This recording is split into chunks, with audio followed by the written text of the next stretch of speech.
Okay, sound check. Is that pretty good? That's perfect. Great.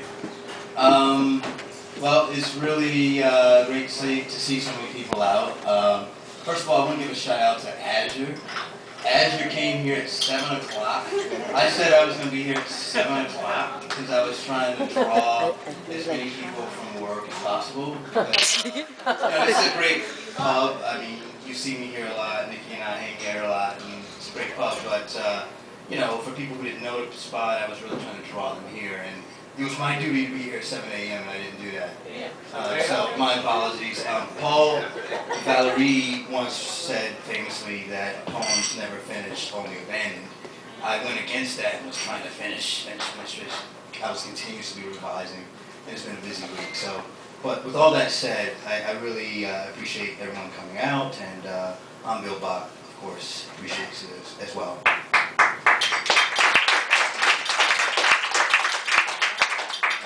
I thought I would say a few things about Irish literature since we are at an Irish pub. You know, I guess it could seem facile and predictable and not quite genuine for someone to say, yeah, Irish literature is great, and while they're pumping down yet another Guinness. But, you know, Irish literature really had a profound influence on me. And I write fiction and poetry, and mainly, initially, I was just doing fiction, and I read James Joyce. And I don't know if Joyce had his IQ tested, but if so, his IQ must have been off the charts. And like me, he came from very humble origins. And so I was reading his writing and was just amazed by it. And I saw someone who did not come from money, and yet was incredibly intelligent. And I'm not saying I'm nearly as intelligent as Joyce, but I did well in school. I went to Princeton, and I guess that counts for something. And I really identified with him. And more to the point, we know what the Irish people have been through in their history. And I'm of mixed ancestry, but of course my black family raised me, and we didn't have any money. So I really identified with that sort of feeling of second-class citizenship, the sense of oppression, and being an afterthought, and yet coming from a culture that creates such beautiful things. And so that's the fiction half. So, you know, for me, James Joyce looms large. And then there's Yeats. I read Yeats, and I was reading a lot of modernism, and, you know, free verse. I wasn't into free verse at that time. You know, to make a long story short, Yeats was a modernist. Most modernists were writing free verse. He was not, but he was still very modern. And, you know, he just wrote about what his people were going through. And he sometimes was angry with Ireland, and sometimes he defended it. But it was always full of passion, and he spoke from the heart. And he, too, has had a profound influence on me. And as far as writing goes, I think in terms of, like, how I try to write a poem in terms of structure, I owe a whole lot to Yeats. So for me, it's a great honor to read my work in a pub, in an Irish pub, because of my deference and what I owe to Yeats and Joyce. So perhaps their spirit somewhere roaming, whatever realm they're roaming, will in some small way acknowledge me, because I certainly do acknowledge them.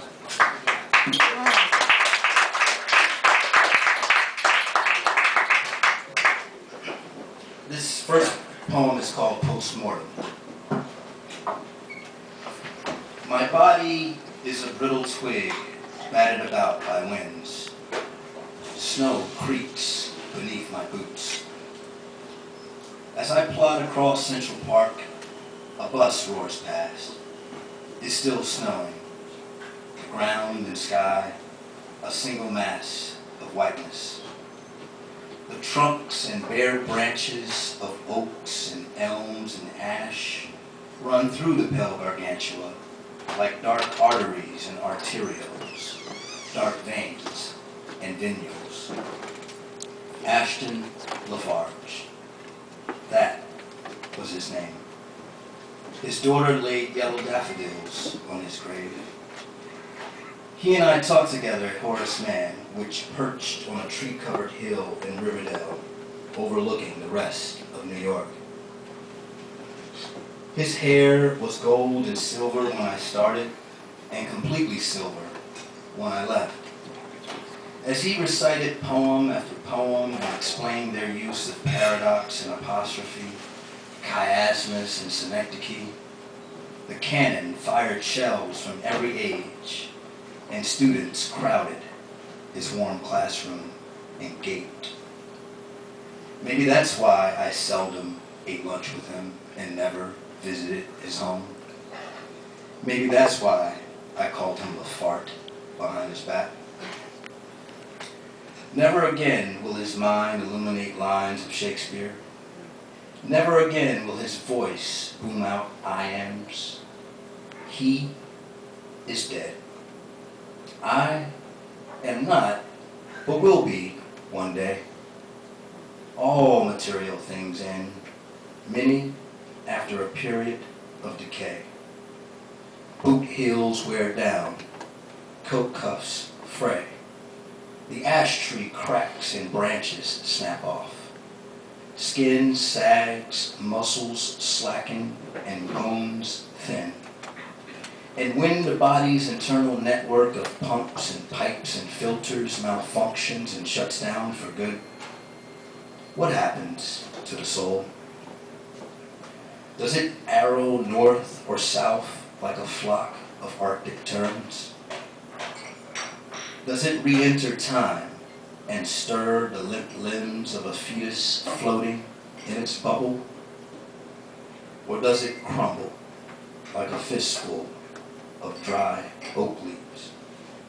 I don't know. All I know is my internal machinery has not shut down, and I will wring what I can from the years or months or days before it does.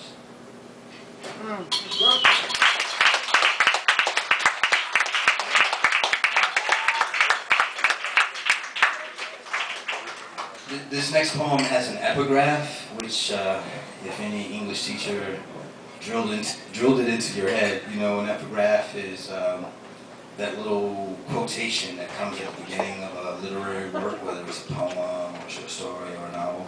So I'm going to read the title of the poem, then the epigraph, and then the poem itself.